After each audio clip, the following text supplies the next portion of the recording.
Ya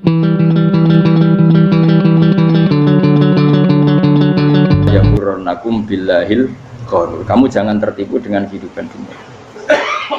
Makanya saya itu orang yang paling fanatik sujud. Soalnya kalau suwun jenengan sing sujud.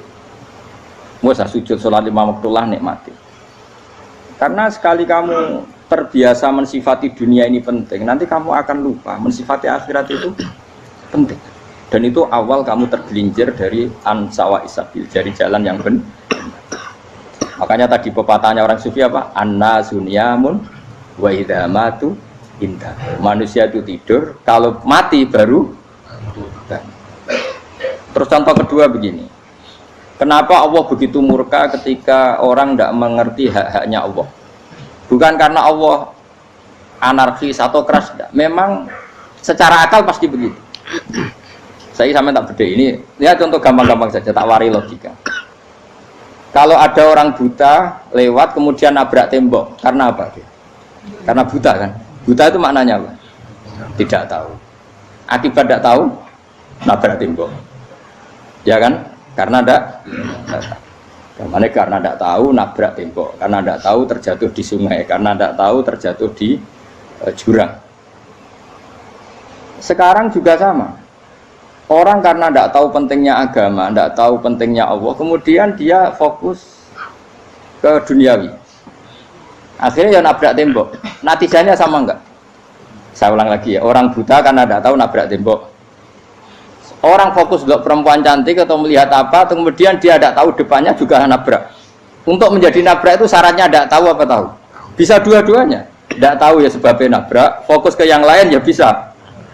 Ya, maka tidak tahu ya sebab nabrak, fokus ke yang lain juga sebab nabrak. Nah mata kita, hati kita ini sudah dipenuhi hal-hal yang tidak penting, sehingga kita lupa dari hal yang penting. Kayak tadi kita mau minum kopi saja, fokus sampai meninggalkan anak main sampai jatuh. Berarti minum kopi sebenarnya tidak satu kebodohan, tapi ketika membiarkan anak kecil jatuh itu adalah kebodohan. Sebetulnya makan menikmati dunia itu tidak kebodohan, tapi ketika Anda melupakan Allah itu menjadi satu apa? Kebodohan. Nah, ini disebut kamu jangan terlena oleh kehidupan apa? Dunia. Nah kenapa terlena? Itu kakean delok. Mulane Nabi itu ora tau delok dunia. Nabi, saya ini tak latih gitu di wali, tapi mukadimah. Kulon itu belum pernah delok. Saya pernah punya kakak wakil bupati, punya teman gubernur banyak tuh. Kalau dulu susu rawani sih, mereka khawatir seneng. Nabi itu pernah, Nabi itu yang manusia pernah lewat itu. Kemudian tonggo-tonggone Nabi kebetulan pas pulang bawa unta-unta banyak. Itu Nabi melihat mungkin 0, sekian detik. Itu dilori pangeran. La tamuddanna ainaika ila ma matta'ana bihi azwajan minhum zahratal hayatid. Jadi misalnya kayak Rogen misalnya dulu wong numpak Alphard pejabat ono sing bukakno. Enak aja nak jadi wong ngono iku. Kalimat itu direkam oleh Allah bahwa Mustafa pernah ngomong enake jadi wong iku numpak Alphard ono sing bukakno. Tapi kita tetap kirim. Sehingga nanti di akhirat kalimat itu direkam misalnya nanti ternyata yang numpak Alphard misalnya nyuwun sewu misalnya yang numpak Alphard tadi tetap di neraka, kamu ya ikut di neraka. Karena dia menikmati Alphard lali akhirat. Kue yang ngangen-ngangen kepengen seperti itu, maka poinnya sama. Kalau pun rokok bareng. Terus ada orang sujud di musola, melarat sujud. Kue tak pernah enak itu wong iku. Padahal sujud itu yang menjadi orang masuk surga. Terus kue ditakoki ning akhirat. Kue tahu angen-angen dadi wong sujud mboten nate. Tapi kue tahu angen-angen mewah nate. Yes, seneng kono kira-kira gitu. Lha iku latara undal pas kue roh ilmu yakin pas wae mlebu neraka. Iki mulane tak ajari dini kiat-kiat supaya kira mlebu. Makanya latih melihat dunia kok aja kesuwen. Misalnya di konco jadi pejabat. Kalau nanti di keluarga pejabat sampai sekarang pun saya sering punya teman. Mboten nanti kalau melihat bahwa dia pejabat. Karena saya takut dosa. Saya melihat dia seorang mukmin yang sujud, yang sholat. Saya bodoh sekali kalau melihat dia pejabat. Karena itu tidak ada artinya di akhirat. Saya sampai sekarang yang saya melihat presiden orang yang mukmin, sehingga saya harus hormat. Saya melihat bupati orang yang mukmin, sehingga saya harus hormat. Melihat sampean ini wong sing mukmin, malah gue jalalan barang ini sudah mukmin plus. Jadi rasa tiga kartu pinter gue jalalan. Jalalan gundul bisa gaya bisa. Gundul itu ora ono maknane. Oh anu gak angger wong iso maca kitab apa? Gundul. Jos lah. Jadi saya ulang lagi ya. Makanya saya itu nanti kalau sampean alim sudah kayak saya, itu pasti nggak bisa ndak kagum sama sahabat. Sahabat itu, apalagi Rasulullah ya tentu. Sahabat dulu aja yang gampang ditiru. Sayyidina Umar ketika ditusuk oleh siapa? Abu Lu'lu siapa? Al-Majusi. Abu Lu'lu itu seorang Majusi. Dan Umar itu orang pendendam. Dia orang pendendam. Tapi tentu karena dia orang baik, ya pendendamnya hal-hal yang baik. Coba kalau kamu ditusuk orang itu dendam nggak? Kira-kira sebagai manusia kan dendam. Itu tanyanya begini sama yang ya taruh sekarang orang dekatnya. Yang bunuh saya tadi siapa? Oh itu Abu Lu'lu Al-Majusi, Hulamul Muhirah. Dia budaknya Muhirah. Majusi, iya ya Umar. Dia sudah mau mati. Itu ngetikan gini, sama siapa otaknya? Alhamdulillahilladzi lam yaj'al maniyati biyadi rajulin sajadalaka sajdah yuhajuni biya yaumal qiyamah. Ya Allah, terima kasih sekali ya Allah. Engkau mentakdirkan saya dibunuh oleh orang yang nggak pernah sujud. Kalau saja dia pernah sujud, maka dia berhak menuntut saya dengan sujudnya untuk masuk surga. Artinya gini, kalau dia ditusuk orang yang pernah sujud, misalnya Sayyidina Umar kok ditusuk oleh Ruhin, kemudian Umar masuk Ruhin masuk neraka, aku tetap pedih Gusti. Isowai sujudnya dia menjadikan nggak berhak masuk neraka. Artinya Umar sangat hormatnya pada sujud itu dia nggak berani. Jadi kira-kira kok Umar sujud kue, itu kira-kira rawani maksud anak kue melebu neraka. Piye-piye di kekuatan sujud yang mempotensikan tetap dia masuk surga. Makanya dia seneng, dendamnya kesampaian. Syukur lah langsung matanya aku nggak tahu sujud. Jadi tak patut nang neraka langsung gludeng ini kira-kira gitu. Saking hormatnya ambek sing jenenge sujud. Tapi kita sekarang enggak. Rawong nih musola sujud, ya jangan wong nganggur. Otak kita ini sudah PKI lah kamu, PKI halus, PKI yang tanpa kartu, paham? Makanya Allah kalau muji sujud, enggak sampean tak latih supaya baca Quran yang benar. Kayak apa Allah bikin Ka'bah? Kayak apa mulianya Ka'bah itu dibikin Allah untuk apa? Lil akifina wa satusai warrukais sujud dan untuk orang-orang rukuk dan sujud. Ketika Allah menurunkan rezeki di bumi dan di langit, itu perhitungannya Allah masih itu asli. Rabbana liyuqimus shalah faj'al afidatan minan nas tahwi ilaihim warzuqhum minas sama. Gusti, ben nak sujud ku kuat. Piye-piye menungso nak ramangan ra kuat. Nak is kuat, dia tenaga yo ben sujud. Liyuqimus shalah. Ketika Allah muji orang baik atau ibunal abidunal hamidunas saihuna satruse arraqiunas sajid. Yang rukuk yang sujud.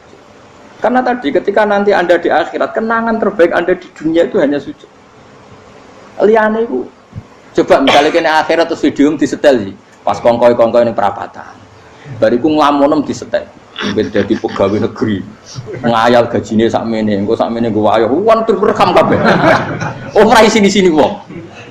Terus tokoh idola sing duwe wae sing tumpakane Alfa di sekretaris saya. Iku mbok nang utekem iku berpuluh-puluh tahun. Dan itu jumlahnya poinnya misalnya 100.000. Bareng idol anu Kanjeng Nabi mau 10%, cuma gayanya mau sholawat. Tapi sebetulnya agak tahu bayang no ini miskinan Mbak Amit nih miskinan. Gayanya mau sholawat tapi pakai orang tahu kepengen melarat koyok. Ya. Itu direkam. Makanya dari Habib-Habib sing alim-alim niku almar'u ma'aman ahabba hada targhib wa tarhib. Kita ini kan sering dimotivasi mubalik. Mubalik itu kan saya naik dewi nang, pokoknya seneng Nabi swarga. Dari Habib-Habib sing alim nak ngritik, masalahnya dewe mu almar'u ma'aman ahabba. Wong dibarno wong sing disenengi. Apa kamu bisa menjamin seneng Nabi saudure seneng wong-wong itu? Jangan-jangan kita lebih berkeinginan seperti orang tertentu yang kaya raya, yang terkenal, yang hebat. Meskipun kowe lesane muni seneng Kanjeng Nabi. Jangan-jangan status cinta kita terbukti ke orang itu. Iya toh, misalnya gambarnya pasang neng kamar, wah, partai, uang, kuasa. Terus, kue nyumbang masjid nyuwun sewu mau 50.000, tapi bareng nyumbang untuk kemenangan orang itu 10 juta. Nyebut uang itu satu hari 100 kali, nyebut Nabi bedak sholat. Warung dihitung, dipoling mbak malaikat, disurvei buat dipoling orang-orang pokoknya. Dengan cara begini status senangnya orang ini ke siapa? Ya, ono pengajian sholawatan nyumbang 50.000. Nanggo pemenangan. Harus sudah. Diundang hayya ala sholah mlaku ngenteni komat. Tapi nak diundang acara kampanye teko ngarep sedurunge 2 jam. Dari sekian di polling, terus kadar cintamu ke siapa coba?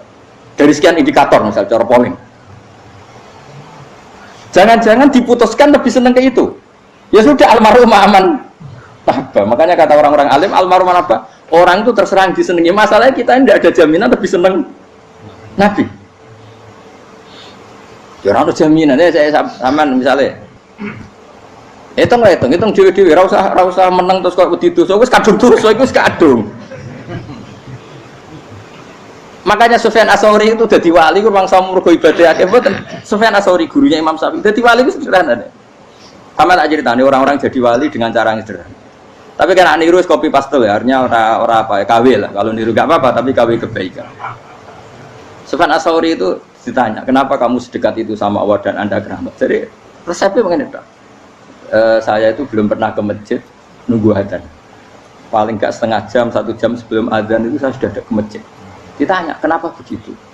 Kita kok kawula sing elek, moro ngenteni diceluk. Terus ngerti nak wayahe yak ngono iku Allah nyeluk. Misalnya saya punya cah dalem atau saya punya karyawan, tiap jam 8 itu buka toko. Nah, bayangno itu juga. Saya punya karyawan tiap jam 8 tugasnya buka. Selalu buka tokonya ngenteni tak panggil. Rohen, toko buka, siap. Tapi besok ya ngono lagi. Jam 8 buka, siap. Tiap hari gitu. Kira-kira kendaraan karyawan itu goblok apa sopan? Kira-kira enggak jawab ya. Goblok kritik ndak usah.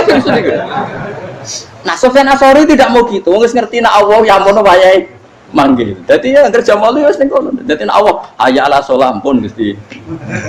Hayya ala sholah pun penting mriki. Iku sudah dadi wali. Oh, iku saya buat tiru tapi kawin. Enggak masalah, tapi ini kan resep, no. Lho mangkel lo gak kira-kira. Ana karyawan tiap jam 8 kon buka toko. Selalu marane ngenteni di panggil. Jadi wali dulu tuh punya cara muamalah sama Allah tuh luar biasa. Ya ora usah mbok tiru terus kemen dadi wali wis ra iso kadung salah. Biasa wae. Aku lah nganti saiki ya biasa wae. Aku mau masjid ngenteni mek komat ya biasa wae. Tapi aku kan iso dadi wali lewat jalur liya lah aku ya. Jalurku kan akeh. Mulang ya mari wali, sabar ning coba ya mari wali. Jane ana jalur fikir ya mari wali kan. Tapi kan loro, fikir loro. Jadi Imam Adil ya wali, di bojo judes itu wali, masyhur. Ana wali ku barokah di bojo judes. Iku ya jalur dadi wali. Wah lebih ngeri lagi. Ngeri tenan, antine akhirat dijak wedi. Dari anak jote wae kan. Para suami takut istri silakan baris sing wis baris sing wedok. Pak rene lho tetep moro-moro. Wong wedi bojo kegawangan ini akhirat bahaya, you know. Yes. Bahaya wedi bojo nganti kegawan apa? Teng akhir. Masyhur jadi cerita-cerita wali wis. Saya ulang lagi ya. Latih, meskipun dari kecil latih. Makanya kamu tahu kenapa Quran itu kalau ngendikan sujud kayak gitu spesial. Balillah fa'bud wa kum minas syakirin. Jadi meskipun kita di dunia umumnya orang saya makan, saya minum, saya juga punya istri, punya keluarga, punya apa. Tapi saya belum pernah melihat anak saya itu sebagai anak saya. Saya kalau melihat anak saya ini teman sujud saya, nanti yang meneruskan sujud saya. Saya tenan kulon bolak-balik ditanya istri saya dan agak-agak marah. Gus Pak, kenapa kamu hormat sama anak sampai gitu? Kalau nanti manja gimana? Kalau terlalu manja, saya bilang itu udah anak saya. Itu nanti yang meneruskan sujud saya, meneruskan rukuk saya. Saya nanti pasti mati dan saya butuh di bumi selalu ada yang sujud sama Allah. Dan itu yang paling dalam otoritas saya itu anak saya. Orang lain itu enggak dalam otoritas saya. Jika kita melihat anak itu ini penerus sujud saya, penerus rukuk saya. Kita enggak sudah duniawi sekali. Rumah tanah anak tua ben di rumah. Kapitalistik. PKI lah pikirannya yang ngono, Cina yang ngono. Mau fasek-fasek neng dalan yang ngono, kowe nggawa jalalan ngalor itu pakai cek ngono. Jadi dulu itu kalau para nabi donga fahab li milladun kawaliya yarithuni wa yarithu min ahli Yakub, seorang turunan yang meneruskan tradisi sujud, tradisi. Sehingga Ulama-ulama dulu kalau dongakno anake ya min ahli sujud, wa min ahli Quran, wa min ahli sunnah napa? Enggak apa-apa kowe seneng donya gak apa-apa. Ora usah tak warai wis seneng dhisik. Paham? Dadi iki ora usah. Ora usah cara Gus Bak ra apa. Ora usah tak arani ra apa, wis mbok lakoni. Makanya pulau suwun sangat. Sujud itu luar biasa. Nanti kamu di akhirat kenangan terbaik Anda di dunia adalah pernah apa? Sujud. Bayangkan kalau itu jadi orientasi Anda. Anda berpolitik, cek melok partai Gerindra, cek Golkar, cek PDI supaya jadi penyuara sujud tidak dilarang di Indonesia karena umat Islam mayoritas. Saking mayoritasnya sampai pejabat rasolat rawani. Kalau pejabat rasolat bakal dipilih. Itu berarti kamu berpolitik niat bikin satu pressure supaya standar orang benar adalah sing nopo sujud itu ya benar. Kok yang kaya kerja biar bisa beli tanah untuk masjid. Yang orang miskin ikut menopang supaya masjid itu berdiri. Semuanya orientasinya menuju apa? Sujud. Jadi tidak sujud itu harus jadi wong khusuk sing goblok terus sujud terus. Tahu-tahu negara dikuasai komunis misalnya. Terus akhirnya sujud gila. Termasuk menciptakan satu suasana Islami di negara ini juga berarti menciptakan keberlangsungan sujud. Karena dengan suasana Islami berarti sujud tidak dilarang bahkan dianjurkan dan sebagainya. Ini penting saya katakan karena kalau tidak diingatkan ruwet. Nabi itu pernah punya anak dalam. Anak dalam itu setelah mau boyong cara santri itu ditanya, kamu minta apa sama saya? Ya Rasulullah kasih waktu 1-2 hari mau saya pikir. Karena yang menanyakan orang yang sayyidul awalin wal akhirin setelah sekian 2 hari, minta apa kamu? Jalur Anda gak tanggung-tanggung. As'aluka murafaqataka fil jannah. Saya minta jadi temanmu di surga. Oh Nabi kaget tuh. Kok kalian diwarai wong? Mboten terus mari. Kok Nabi diwarai wong ndak ada ya. Terus kenapa kamu minta itu? Kata tadi, kalau saya minta dunia itu nanti zailah. Dunia itu pasti hilang, faniyah pasti hilang. Maka yang abadi adalah saya jadi temanmu di surga. Tapi apa kata Rasulullah Jabir? Fa'inni ala nafsika bikasrotis sujud. Ya sudah kamu bantu saya, kamu memperbanyak sujud. Kayak apa? Nabi pun mintanya fa'inni ala nafsika bikasrotis sujud. Saya bantu untuk menolong diri kamu, kamu memperbanyak apa? Sujud. Makanya di pertama surat turun itu ada wasjud. Kamu bersujud dan kemudian mendekatlah kepada Allah.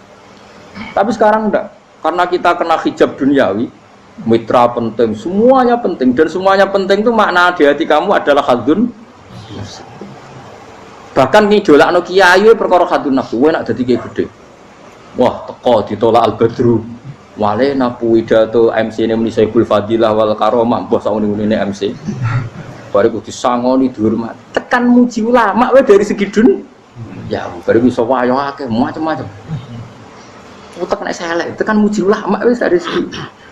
Makanya saya ini termasuk ulama, kalau kan saya ngebis biasa.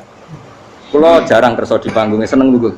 Supaya semua ulama udah dipandang secara apa? Dunia. Saya sampai sekarang ngedus anak kulo biasa. Teng pasar gitu biasa. Kulo marung teng pasar mangan gitu biasa. Nak seneng kulo ben atas nama wong alim karena apa? Kalau kita terlalu menikmati dunia, lama-lama orang seneng ulama juga dari sisi dunia. Keren, jadi kiai teko disualami dicucupi munggah. Ya enggak apa-apa itu enggak dosa sebenarnya, tapi takut saya utek elek-elek iku ngidolakno perkara duniawi, show-nya itu lho, Pak. Jadi ngene tak pikir teko ngaji bar wis warmu paham karmu ora karepmu. Mulan ngarep ngaji karmu. Mesti rugi kowe ya, aku tenang ae aku. Ben orang itu latihan ikhlas, napa? Latihan. Lho kadang gitu protes be tiang-tiang. Gus, jenengan sekali-kali nak tidak tak derekno kok umum. Aku itu tidak mengharamkan itu, menaik kalau dereng tua. Dereng haji malah turun, topa menaik. Jalan era roh, dereng kiai malah nyala topa.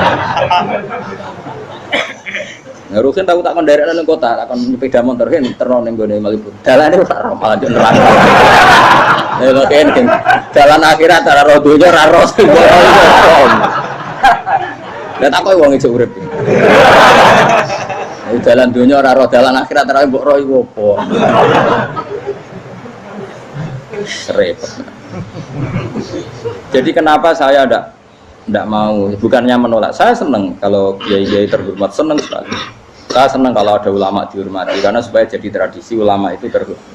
Tapi jangan semua ulama mau dihormati. Nanti lama-lama jadi siklus. Tekan mencintai kiai saja karena fasilitas. Kau senang jadi imam masjid akbar, masjid Istiqlal, imam besar. Senang mergo kenal presiden, datang dikawal. Senang jadi sudes, wah keren, sholat ngarepe Ka'bah, teko dikawal askar. Ya kalau senang karena itu kan berarti menjadi dunia. Itu sirinya kenapa Rasulullah ketika ba'da Fathi Mekah sudah menguasai Mekah, sudah naklukkan Mekah Madinah. Nabi itu satu hari terbiasa mau sarapan saja kadang nggak ada yang dimakan. Tanya ya Aisyah, apa saya bisa sarapan? Enggak ya Rasulullah. Ya sudah, saya tak puasa. Supaya tetap terkontrol bahwa umatnya mencintai beliau bukan karena kebesaran. Itu Rasul.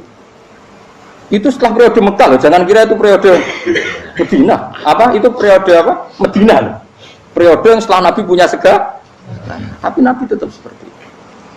Kenangannya Aisyah sebagai istrinya apa coba? Dia cantik, cantik sekali. Aku tahu jajal turun ngarepin Nabi terlentang. Ya Nabi tetap sholat. Nah beliau sujud sikilku tak ingkret no. Nah beliau ngadeg tak lonjoro meneh. Jadi Aisyah wa ana muqtaridotun bene adi turu terlentang. Jadi cara ya sudah terlentang ya. Mau Nabi nak sholat suwi dia tetap sholat. Tapi di bojo ayu orang ngerasa sholat. Bojo elek ora sholat. Bojo elek amen junub meneh wae. Wis ora kena go contoh kasus wis wong kasus. Kowe di bojo ayu pramak turu karepku sida salat ora bos misale lho. Pemene wong jegoten wae tambah over. Mustafa kalau orang nyek jegoten liyane ora ora situ.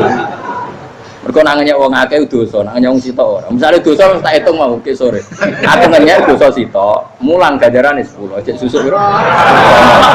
Cek surplus orang dagang cek. Cek badi. Iku ana adene ra ikhlas. Ora ikhlas aku yo ra ikhlas ilmuku, malah lara. Malah rokok ping 13 sebenarnya. Makanya ini dipikir ya, saya ulang lagi, harus dipikir secara matang-matang bahwa kita tidak boleh terlena oleh kehidupan dunia. Menjadi bodoh kan Anda minum teh, kemudian anak Anda jatuh di pinggir Anda. Paham? Nah sekarang menyangkut mukjizat. Ini masih tentang ayat ini, nanti sampean tahu logikanya. Tak beda, tidak jawab satu-satu aja. Karena iman sarannya harus tahu. Fa'lam, fa'lam itu tak tahu. Fa'lam annahu la ilaha. Ketika sekarang telur, saya memberitahu misalnya, Hen, telur ini udah dipitik, cara kowe mungkin tor. Ayo jawab satu-satu. Mungkin kan? Tapi pertanyaannya, saat telur menjadi pitik kemudian mungkin, dan ayam ini bisa terbang, bisa selingkuh, bisa punya anak turun, itu menjadi mungkin itu kan kamu pun tidak ikut menciptakan. Ikut gak kamu menciptakan telur menjadi ayam? Tidak kan? Kan di luar kudroh kamu, di luar kemampuan kamu. Tapi kamu bilang itu mungkin. Ada onta yang buting, yang sudah hamil sudah. Kamu bilang nanti onta ini mau punya anak dan anaknya nanti bisa jalan seperti induknya. Kamu katakan apa? Mungkin. Tapi saat Anda katakan mungkin, Anda ikut menciptakan enggak? Enggak kan? Tetap itu kudrohnya Allah. Tetap itu. Maka para nabi itu tidak tahu bedanya antara onta yang keluar dari indukannya dan keluar dari batu. Itu syaratnya jadi nabi, syaratnya jadi wali. Nah, saya kira ono nabi. Makanya Nabi Soleh ditakoki, bukti nak kudrohe pangeran ubi. Lah kamu minta apa kata Nabi Soleh? Silahkan ada unta keluar dari batu itu. Nabi Soleh bisa. Ya tenan terus unta keluar dari batu. Terus kaumnya gawok. Wah kok hebat tenan unta metu kok batu. Jare Nabi Soleh, ya padha karo unta lahir kok indukane. Bedane apa? Ya beda. Lah bedane apa? Metu kok watu kok ora melok gawe. Metu kok indukane ya kowe ora melok gawe. Bedane apa? Tapi utakmu kena hijab, ngono niku ana bedane. Cara nabi-nabi ora roh bedane. Lah kula termasuk warasatul anbiya ya ora roh bedane cara. Waras utek kula niku waras. Lho lha yo misale kowe cara iman seperti itu yakin dadi wali. Wes amatir-amatir lah wali swasta lah. Pokoke wis dadi wali. Jadi manusia itu lucu, sesuatu yang dia pun tidak bisa. Iku sok bedakno. Kalau telur menjadi ayam mungkin. Sapi keluar dari indukan mungkin, biji padi menjadi padi besar mungkin, tapi nak watu kok jadi biji padi mukhal. Lu saat yang dikatakan mungkin itu apakah manusia ikut memberi? Tidak kan? Ikut menciptakan? Harusnya kan dia bilang, yo aku menyaksikan itu karena ada kekuatan X yang menciptakan itu. Harusnya dia kalau mau konsisten kan, saya tidak bisa menciptakan telur jadi ayam, tapi ada kekuatan lain yang menciptakan, dan saya tidak bisa. Jadi telur keluar dari ayam ya kita tidak bisa menciptakan, sapi keluar dari induan ya kita tidak bisa menciptakan, termasuk untanya Nabi Soleh yang keluar dari batu besar kita. Makanya semua Nabi itu tidak tahu bedanya, itu bedanya Nabi sama enggak Nabi. Makanya Nabi itu tenang ya, masyhur. Ketika perang Khandaq, Nabi itu kelaparan, kemudian Jabir datang, ya Rasulullah, istri saya menyiapkan makanan untuk orang 6 karena kambingnya hanya kecil, maka hanya orang 6 saja yang kau boleh datang ke situ.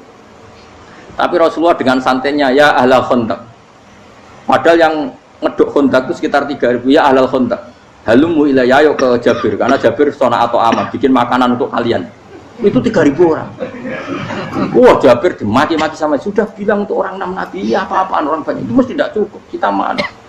Nabi santai, bilang ke istri kamu, Jabir jangan buka makanan itu kecuali saya. Ya, makanya Nabi matur untuk pengiran, Gusti ini cukupkan untuk orang banyak, sama Allah di ACC ya terus cukup. Karena bagi Nabi tahu betul. Sekarang ketika beras menjadi beras, apa dalam kudrah kamu, dalam kemampuan kamu, enggak kan? Ketika sistem tubuh kita makan kemudian jadi kenyang, apa dalam kemampuan kamu? Kue muni mangan maknane sego bolebokno mulut, terus kue darani punya kemampuan makan. Apa setelah itu kamu mengendalikan sistem saraf kita, sistem urat kita? Enggak kan? Jadi Nabi ora roh bedane, justru itu jadi Nabi. Karena dia enggak pernah terjebak, Nabi enggak pernah terjebak oleh yang dili. Makanya cara pangeran, wa ma min dabatin fil ardi wala ta'iri yatiru bi janahihi illa umamun amsalukum. Ketika orang kafir minta bukti kudrohe Allah iku apa? Kayaknya Nabi didono manuk. Lah manuk terbang bukti kudrohe Allah. Ya biasa manuk terbang, wis suwe manuk terbang. Bukti kudrohe ning ndi? Iku tekek wis semper. Lha bukti kudrohe ya kowe ora iso gawe kan? Tapi maksudnya wong kafir bukti kudrohe pangeran gawe unta kok watu. Lah bedane apa mau hale unta kok watu ambek kok indukane? Bedane apa jajan? Wong ibuke unta yang ngrasa gawe. Apa ibuke unta bisa menciptakan anakan unta? Kan tidak bisa juga. Manusia juga ada. Jadi itu wis cukup jadi kudrohe. Tapi manusia angger barang sering terjadi darani mungkin. Maknane mungkin dekne sing nentukan mungkin atau tidak. Padahal zaman mungkin pun dia tidak ikut menciptakan. Ini eling-eling. Makanya itu kenapa Allah akhirnya bikin mukjizat supaya orang itu ingat kedahsyatan kudrohe Allah. Sebetulnya mukjizat itu tidak penting.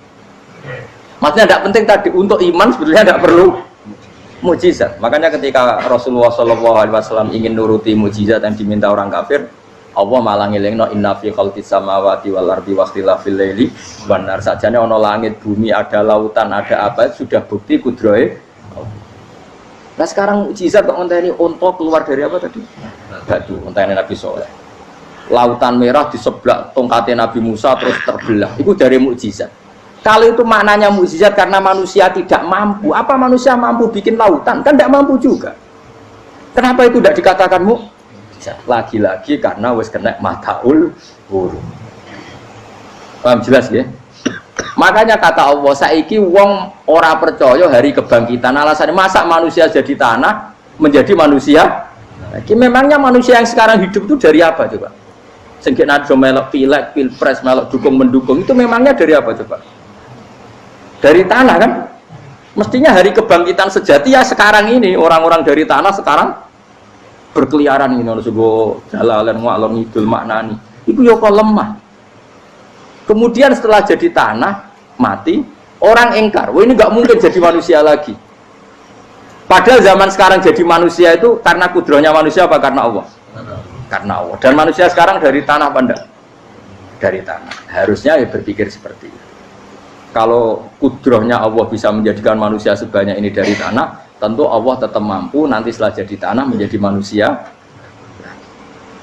Itu malah kula nu wedi urip nggih wedi tenan. Karena tadi dari hidup menjadi tidak tahu. Annasun wa idza matu tidak tahu. Kita semua punya tidur setelah mati baru karena baru tersadar. Makanya analogi itu penting, kias itu penting. Ya saya beri contoh berkali-kali saya menyontohkan. Sampean tak warai hujah ulama. Nanti pasti sampean taslim itu pasti nyerah. Kalau kamu disebut jeleknya oleh orang lain, kamu mangkel enggak? mangkel kan. Itu Imam Ghazali gini, kamu tak kasih resep supaya kalau ada orang mengingatkan kejelekan kamu itu tidak mangkel. Apa itu resepnya? Misalnya gini, di baju saya ini, inna fi thawbika akroban wa hayatan. Di baju kamu itu ada kalajengking yang berbisa atau ada ular yang berbisa. Ada orang mengingatkan itu. Kamu terima kasih apa enggak? Terima kasih. Karena ada sesuatu yang bahaya di diri kamu, diingatkan, dan karena diingatkan itu Anda terus bisa menghilangkan sesuatu yang bahaya tadi. Sekarang kamu punya sifat hasud, sifat dengki, sifat riya, sifat-sifat yang buruk. Itu sesuatu yang